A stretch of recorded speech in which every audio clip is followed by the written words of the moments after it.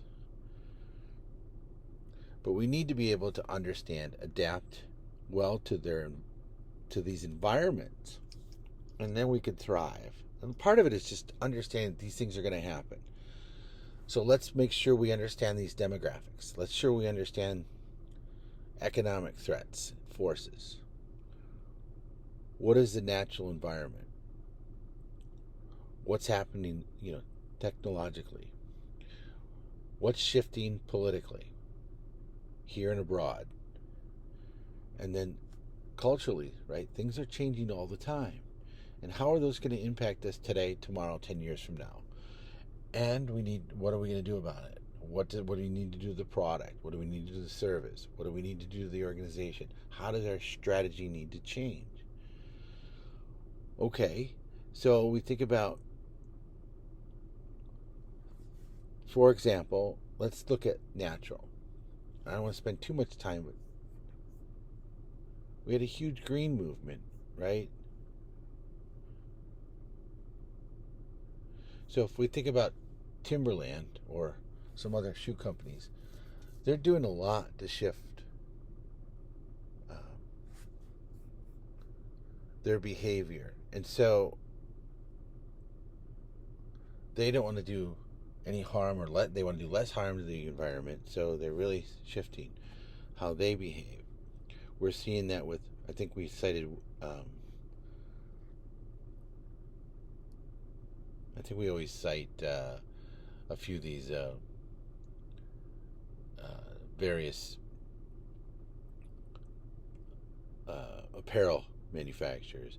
So, but we see a lot of folks really trying to understand, how do I, sort of the circular economy, how do I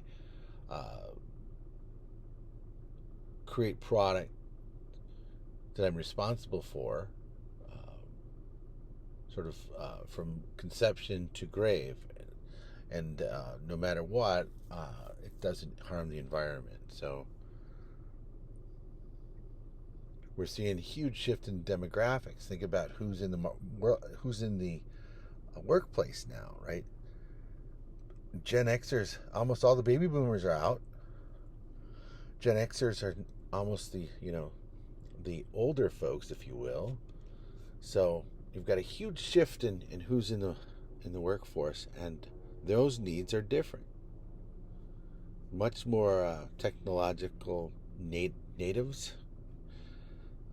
So very cool to look at these major forces in that macro environment. And what does that do to your marketing?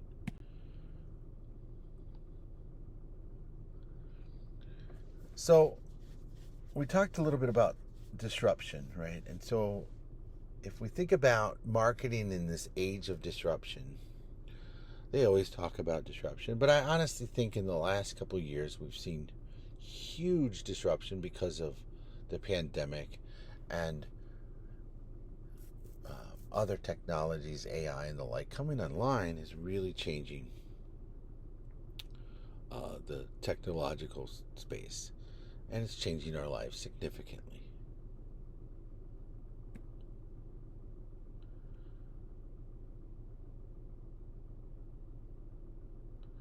So, if we think about disruption in the marketplace, and specifically the marketing environment, it's always been around.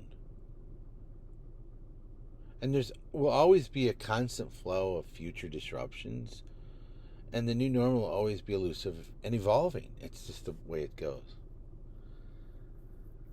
But to prosper in the age of disruption, or even to survive, we must be able to adapt, we must be able to bend, we must be able to fend off threats and take advantage of these opportunities.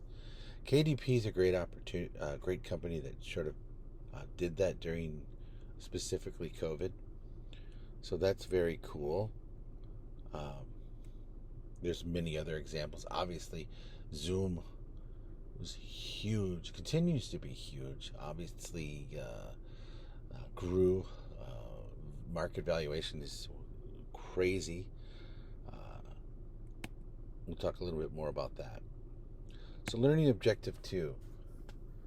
How does changes in demographic and economic environment affect our marketing decisions? Well, I think that's pretty easy to understand, right? We've got a whole set of new folks that really have different needs. You know, baby boomers, for example, and even think about the greatest generation. Their jobs were always cradle to grave. Their needs were completely different than the baby boomers, and even I would say Gen Xers. Our needs are significantly different as well.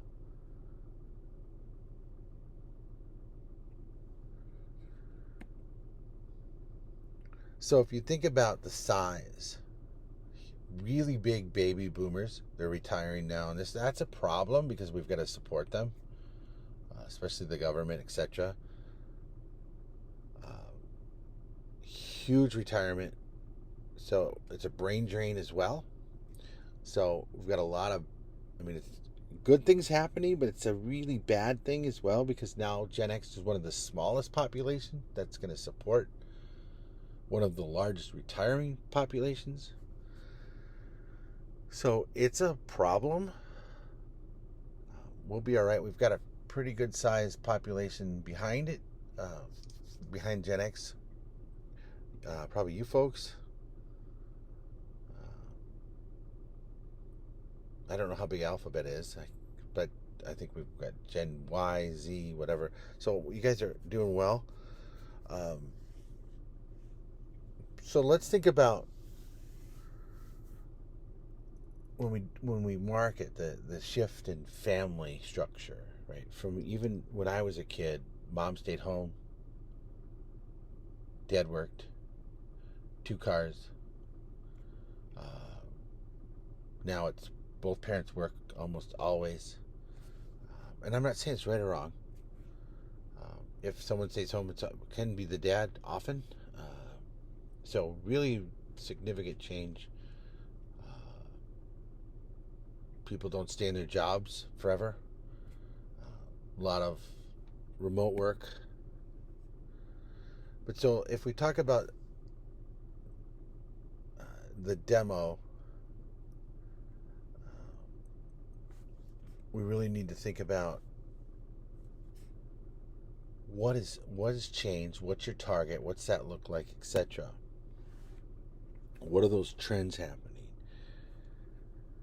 So we'll talk more about this in the upcoming slides and throughout the class, but this is super important because you really need to understand, what's your target market, and then you start to really dig down into that in order to what are their needs, what are their latent needs, right? How do I leverage that and create a value proposition for that?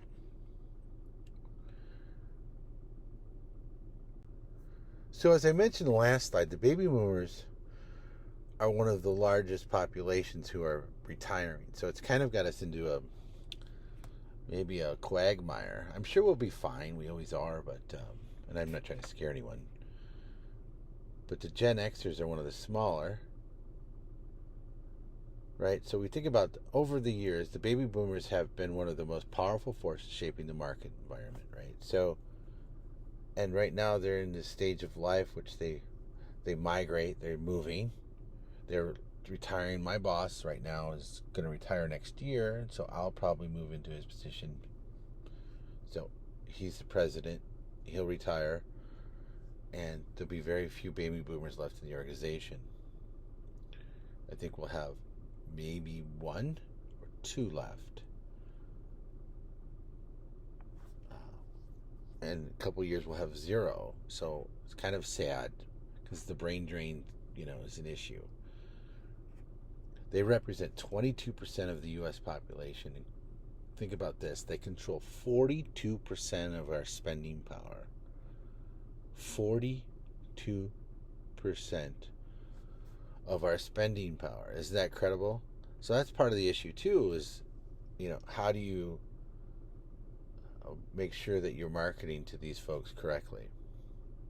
And then, like as I mentioned, they're moving, they're retiring, and they're going to be collecting Social Security and all their benefits, which they deserve. I'm not saying that. But then you've got one of the smallest, which is me, Gen Xers. I'm kind of in the middle of this thing here, Gen X. We're considerably smaller than the baby boomers, and then the millennials who follow are sometimes, we're kind of overlooked, especially the millennials. We're a pretty skeptical bunch too, and so it's harder to really qualify or to quantify to us.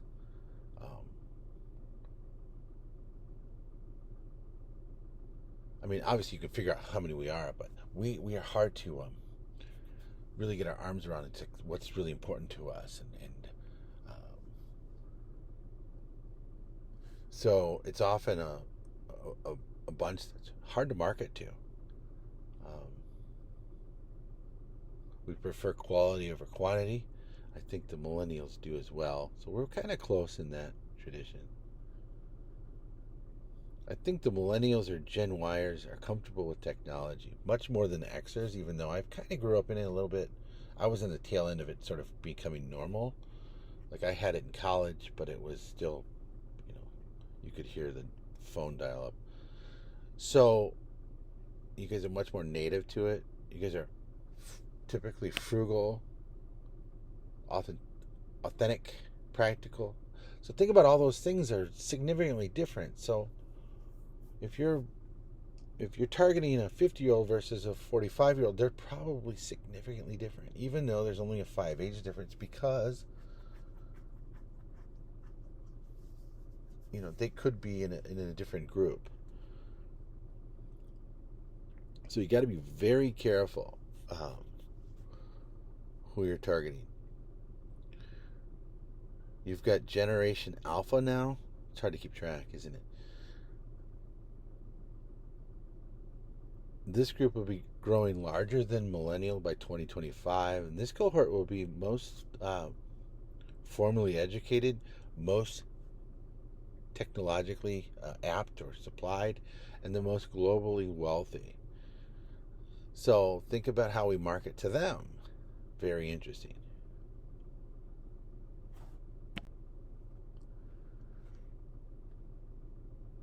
So I want you to think about, do marketers need to create separate products and marketing programs for each generation? What are your thoughts? I think I have an answer for you, and you probably know that, yeah, absolutely. It's so important to segment. Think about, I can't market this typically the same way I market to Gen Xers that I do to millennials or to baby boomers, right? Baby boomers' needs are completely different. They're at different life stages, they're at different needs, so I have to be very specific on how I segment, how I market, what their value would be what their needs are, and how I create that value. So I have to craft a product, a message, etc., that appeals effectively to each segment.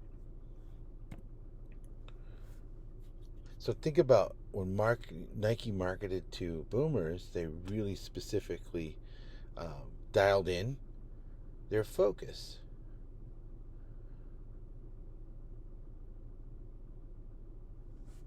So they focused on, as it said here, focused on pace rather than age. So very cool how they did it. Very interesting. So think about that. Super important. You guys are going to have an assignment where you're doing a marketing study, and this is big. I mean, if you don't know how to target, demo, segment, then nothing else matters at that point. So think of Gen X, mostly in their 40s and 50s, right? Again, that's me. I'm giving my age away, but I don't think that's a secret. I've grown up. We're taking over. So typically, most of us have families, right? Most of us are homeowners. So we are right now we're the most educated to date, right? And that makes sense just because of our age, etc. And we possess a hefty purchasing power. And we control 16% of the nation's wealth. So if you're going to market to us, you'd want to know all of those things, right? Before you even said, okay, so who do I want to market to? Then you dial it in and you say, okay, based off that information, is this the right group? So if you see this Hello Fresh, right? Because of the spending power, because of the busy schedules, because of the family, juggling careers, right? As I mentioned before, both when I was a kid, my mother stayed home, food on the table, we all ate together. Now my wife works, I work, I have 2 other jobs, right? It's just crazy. So this type of meal plan, delivery service, but we want to eat healthy. This makes sense for many folks, right? Very cool. Great way to target that demo. The changing American family. So when we talk about the changing American family, let me back up a bit. The traditional U.S. household, and I've said it a few times, used to consist of, and I'm not judging, I mean, I have my viewpoint, but it will not be shared here. The traditional U.S. family consisted of a husband, a wife, and children, and sometimes the grandparents. So if we think about that today, the changing American family, today it consists of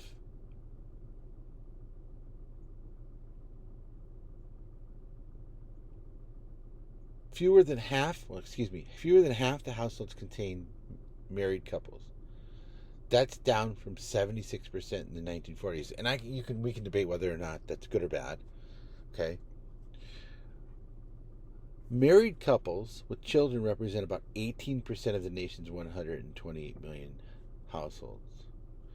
Married households with children represent 30%, and single parents are another 8%.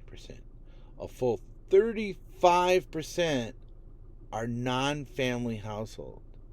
Single, living alone, or unrelated adults of one or more different sexes living together.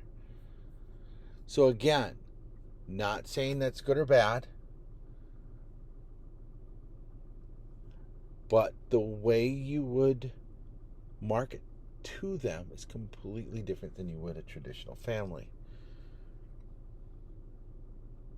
So there's a huge shift in the changing the family, huge shift in the geographic, right?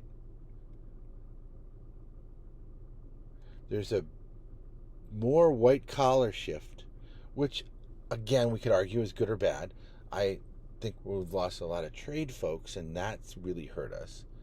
Because I think in order to be a very, very strong nation, we need manufacturing, and we need kids.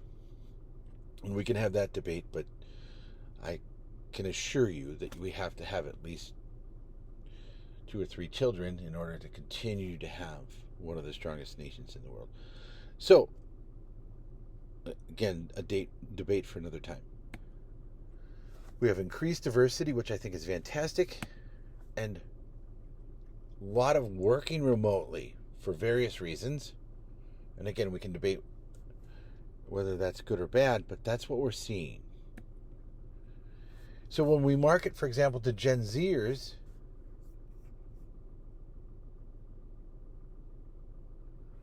we would market differently. So here we could see that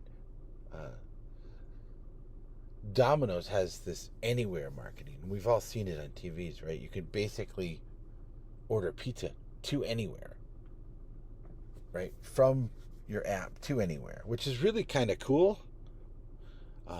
So I'd like that you could be at the beach and say, hey, deliver it here, which is pretty neat what they've done with that. So think about others have done, I think there's other cool things with Amazon. The Alexa thing is a good representation, or the Zero. There's Slack. I think there's something on Tweet. Smart TV has some voice thing. So there's a lot of evolution that we don't even think about anymore, because it's kind of like embedded now in what we do daily.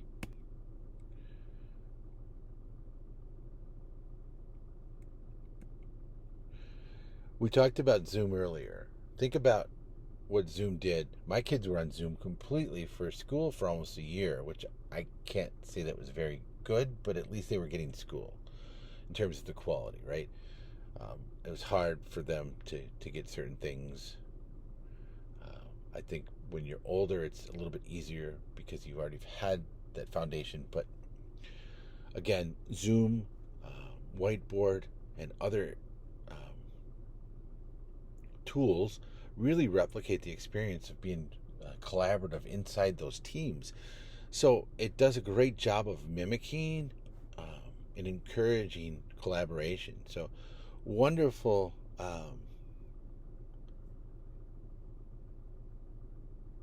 They did Cisco really got their lunch eaten, I think. But Microsoft Teams is doing great and really coming on, and that's grown significantly because it's embedded and works pretty well. And there's some other platforms, but that's really changed how we communicate at work, school, between friends. Sometimes we use it. So a lot of different cool things have happened with Zoom.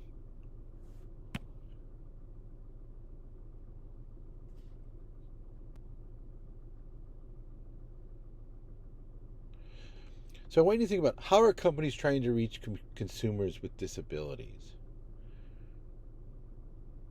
So we're still on this demographic.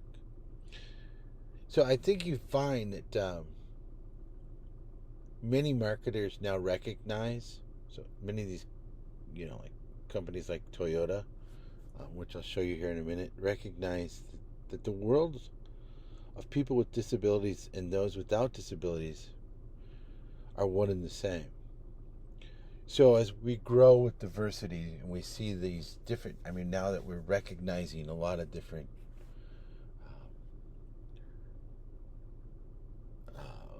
diversities in the United States and elsewhere, we're starting to really accept, and rightly so, different, just really being inclusive, which is wonderful. And we need to market towards it, though, and really open that up. And so we see Toyota do it and really have this inspirational story and leverage that with some of their cars. So they're doing well and they're doing good. And so there's two things happening there, and that's wonderful. But there's a lot of that going on. Uh,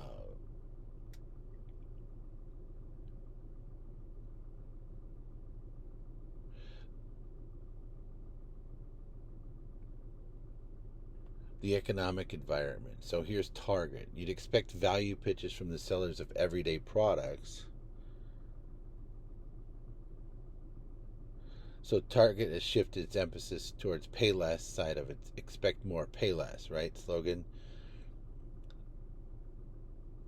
The once chic headlines at the Target.com website have been replaced by more practical appeals such as our lowest prices of the season, slam dunk deals, and free shipping every day. They really know that they have to leverage that against Amazon and some others, Walmart, etc., and really exploit the value side. How do marketers increase diversity? So once considered a melting pot, think about the United States. You hear that all the time. Now we consider it a salad bowl in which various groups mix together but maintain their diversity by retaining and valuing this important ethnicity, right? Their culture differences.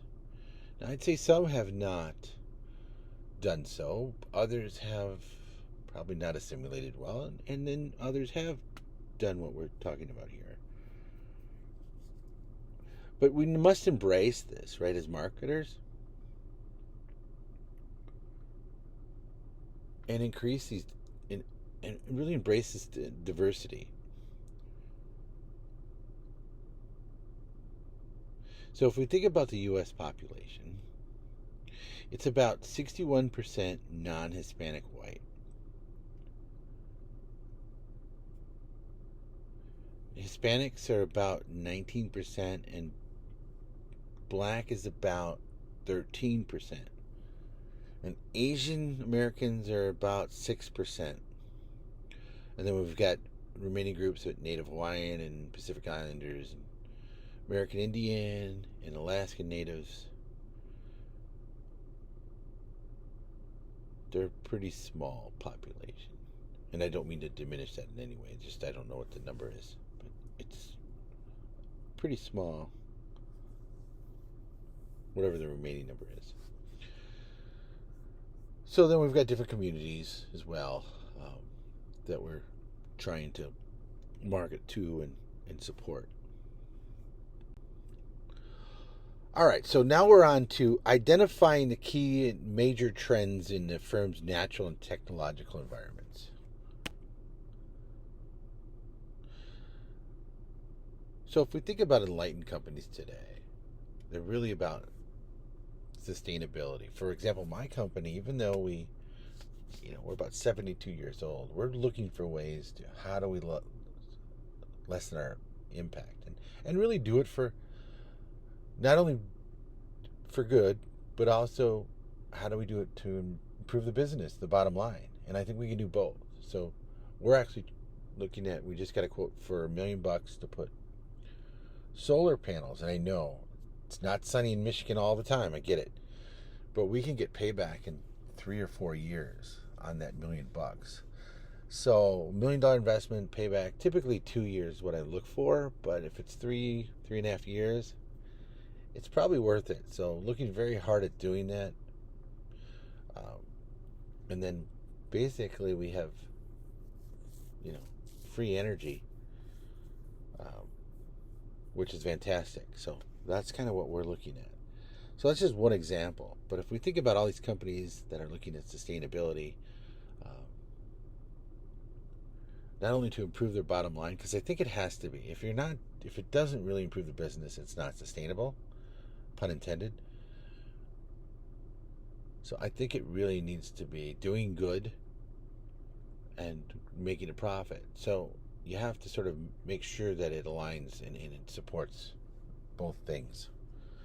I think it's like a reinforcing loop that needs to happen. So when we think the natural environment, this physical environment where these natural resources are, right? we have to take care. We have to be good stewards about this, and take into consideration when we do our marketing activities. So marketers must be aware of the trends in the natural environment. We have a growing shortage of raw materials. And this isn't to get on my soapbox here. It's just we need to understand the increased pollution, government intervention. Right or wrong, it's just we have to understand all of these things and how do we market towards this sustainability and improve our position, right? These forces are affecting us. So again, how do these forces affect our organization?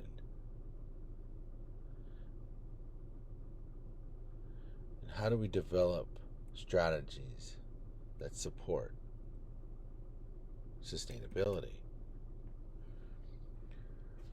So continuing on the natural environment, we've all heard of North Face.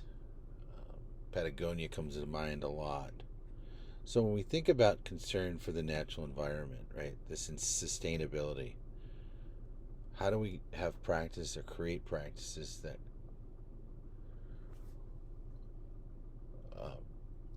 where we don't do harm but we do good, right? We can basically live in this world without doing any harm and support sustainability, or what we call flourishing.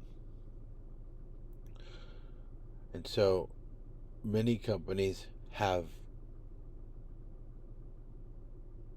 supported and marketed or developed strategies to practice these behaviors. And so I believe companies today are looking to do more than just good. They're really recognizing this link between this healthy ecological system and really healthy economies. So when we recognize that having this healthy ecological system is really the same thing as having a healthy economy or healthy business, they're like one and the same. I think we start to see it's good business.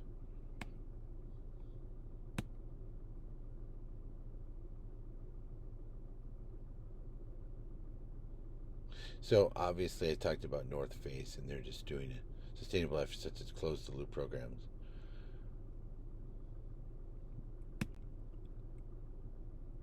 So we talked a little bit about technology earlier. So what changes? Think about this as we go through this slide and through the next few slides. What changes have you seen in technology the past 4 years, including medical products, communication, and media? Think about that. So obviously new technologies are the most dramatic force in changing the marketplace. In my lifetime, it's been, we didn't have internet. I didn't even have a computer growing up, right? I mean, I shouldn't say that. I mean, when I was really young, I didn't, but we had some rudimentary stuff, and we had an Apple IIe and some really, but we didn't have the internet or any of that, right? So I was okay with it, but there was no Facebook or any of these other social platforms. Internet of Things didn't exist, right? So this digital technology, it's a whole new brave world out there. Information is changing. I think they say general knowledge, information grows at a rate of, I think it's like every 13 minutes it doubles or something. So if you think about that, it's insane, the amount of information that's out there with the Internet of Things and everything else that's giving new information. So there's a lot of complexity now. So there's new opportunities, new products, all this new information if we know what questions to ask.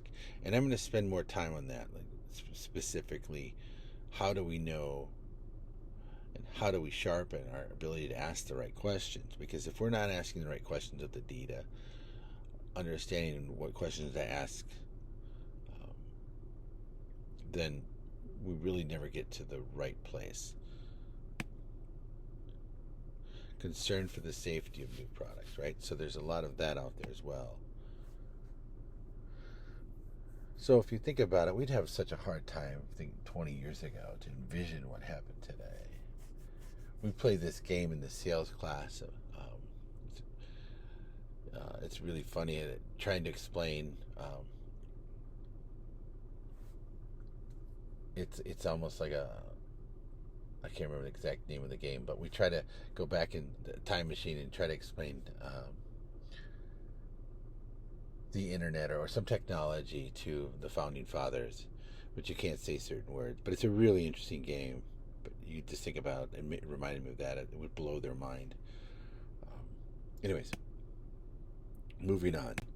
So learning objective 4, yes, we're almost through this. I know it's been long, but they're typically going to be about an hour. So I'm trying to get through them as quickly as possible. It's a lot of ground to cover, as I mentioned, but very important. So think about the key changes in the political and cultural environment. So the political and social environment, this includes the laws, right, legislation, government agencies, right? It's about the protection, but we need to understand what limits various organizations in its specific society. What limits governments from each other, companies from each other, excuse me. Consumers from unfair business practices, in the interest of society against unforeseen business behavior.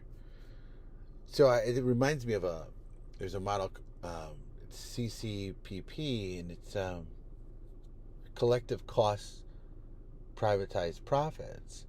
And Dr. Harden came up with this, and it was basically like corporations would create pollution, but they would reap all the benefits, right? While we cleaned up the pollution, us being the taxpayers. So it was really interesting. I think about that as we look at the different political and social environment in that space, and often think about his model, which is still coming true. So when you think about sustainability efforts, business needs to be responsible.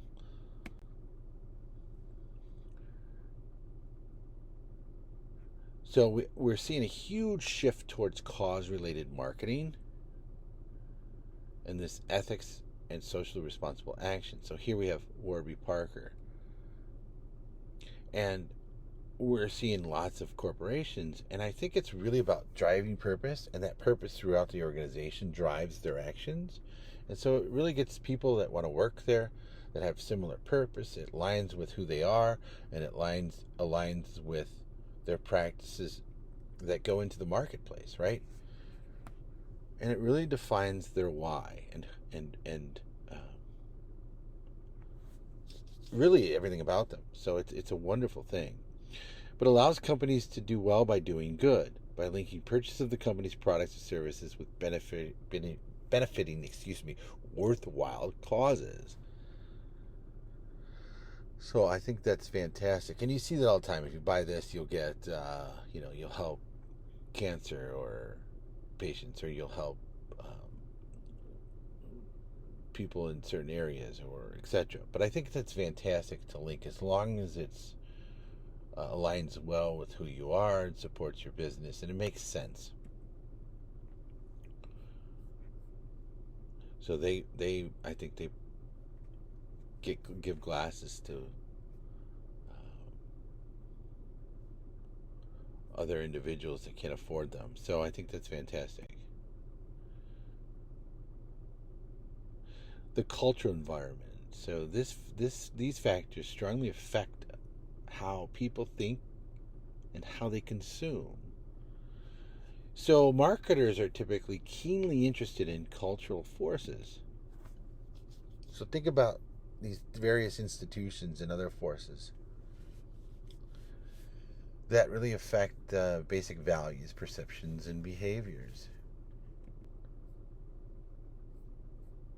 So cause-related marketing, we talked about in an earlier slide.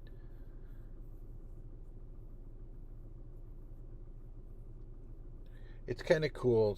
Like here we have a company called Airy, if I'm pronouncing that, and they just really want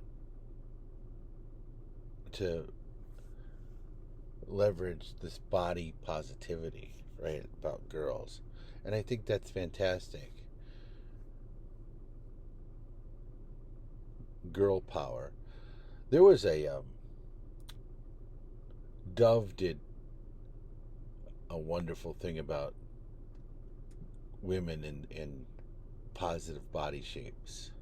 That's probably something I'll share because I think they did a much better job than this. But again, I'm not knocking this.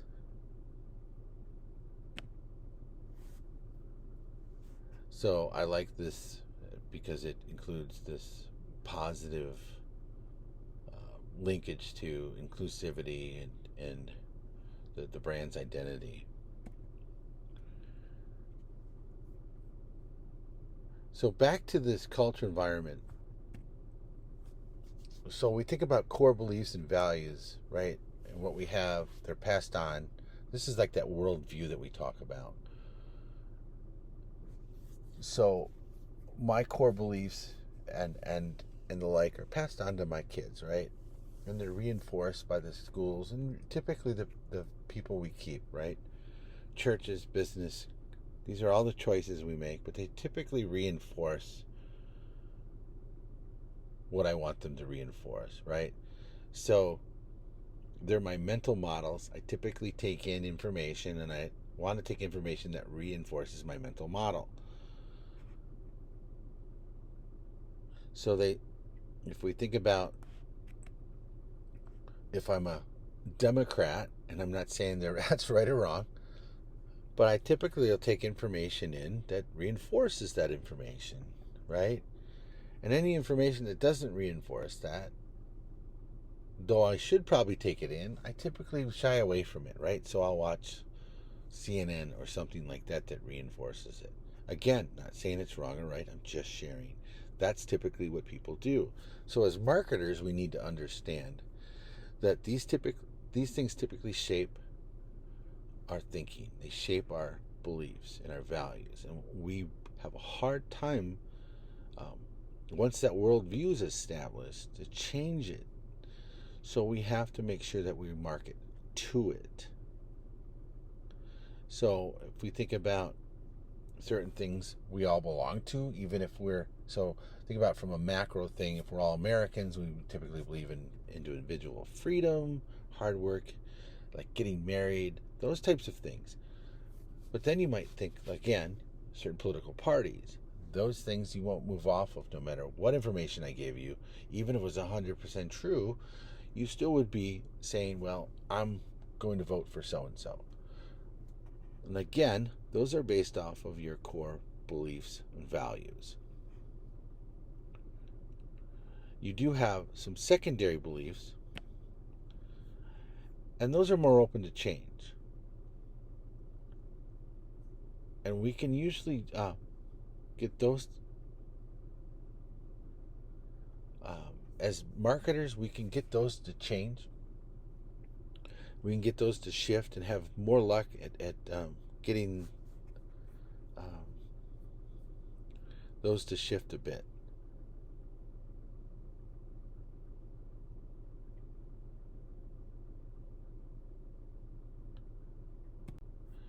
Core values are fairly persistent, but when we think about cultural swings, when they take place, people vary in their emphasis on serving themselves versus others.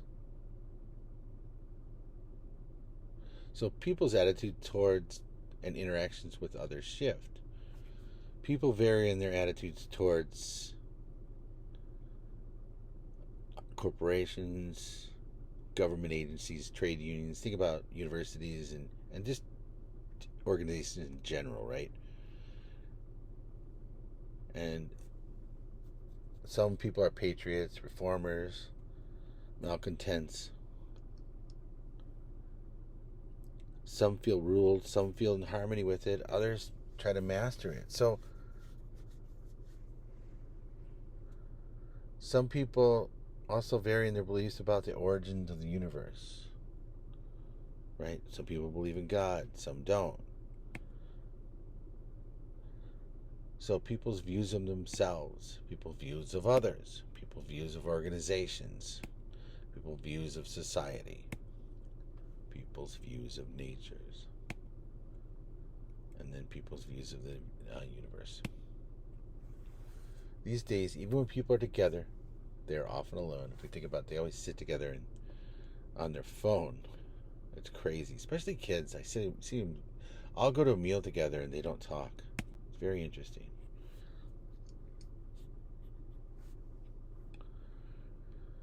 The cultural environment, the renewed love of things, has created this sizable market, right? So if you think about natural, organic, U.S. sales of natural organic products, it's like over 300 billion. It's estimated to be over 400 billion in 2030. So people really like organic, and I have to tell you, organic's great, and I don't have a problem with it, but it's very, very, very destructive to grow organic food. So it's not all environmentally friendly that you think it is. And I'm not judging, but if you did the research, you'd realize that it's probably more destructive than the way they do the whatever you want to call it, standard farming.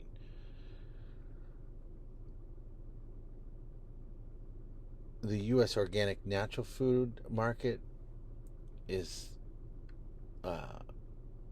expected to reach, I think, about 70 billion by 2025.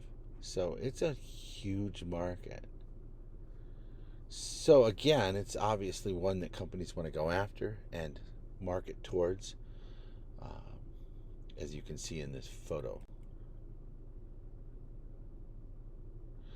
So our last learning objective, we're almost there, a couple more slides, is really discussing how companies can react to marketing environment. So we've talked about all these things in these forces, etc., and we're sort of just going to quickly cover how companies can react to them.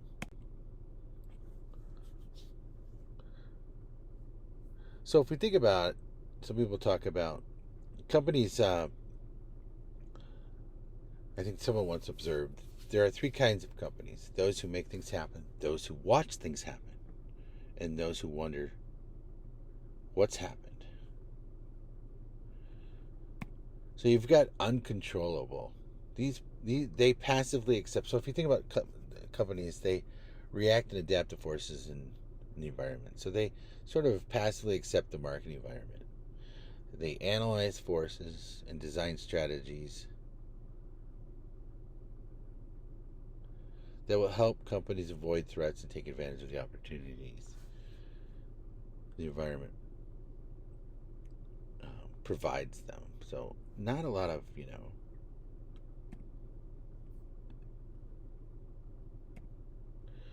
So if we think about proactive,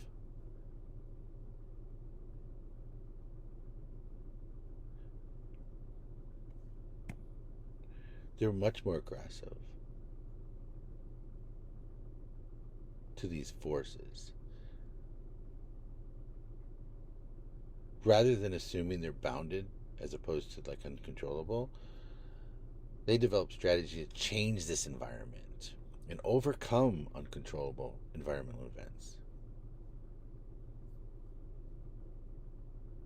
So think about the Model T. Think about Nintendo Wii. There's a number of people that said, hey, we're going to change this, right?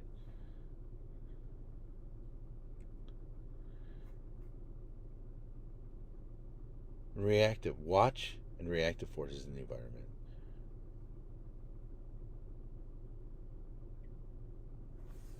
So I think smart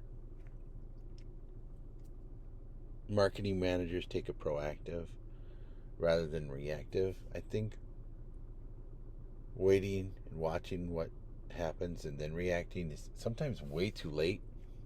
So I think it's good to be proactive. Uncontrollable is just not good at all. So I think if you're going to be anything, it needs to be proactive. So those are kind of the